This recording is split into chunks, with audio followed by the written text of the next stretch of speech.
Payload is another great feature that I like to talk about.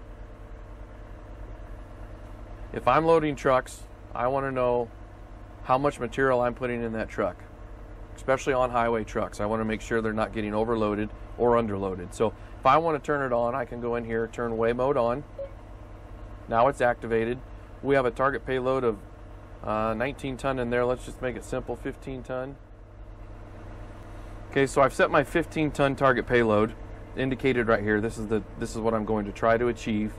I have no material in the bucket, and I have no material in the truck. So as soon as I take a scoop,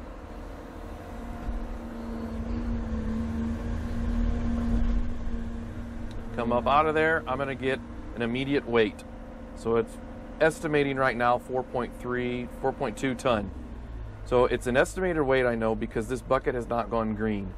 When I achieve the parameters that the excavator needs to give me an accurate weight, which is boom up and swing like I'm going to a truck, and I can do it slow and steady here. It just went green. There was a tone in the background letting me know that that was an accurate weight. So as soon as I dump, that weight will transfer to the truck. That material's in the truck and it's been deducted from the target payload. I go back and continue the process of loading the truck until I get to my target payload of 15 ton. I got another 3.6 ton. It was an accurate weight. It went green. I dump. Transfers back to the truck, and now you can see that I'm 7.2 ton.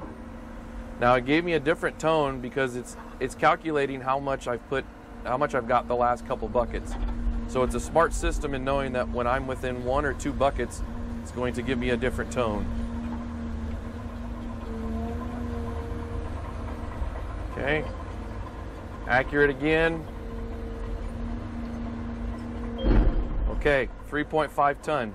Now I'm within 1 bucket of getting my target weight. So I'm going to get another bucket.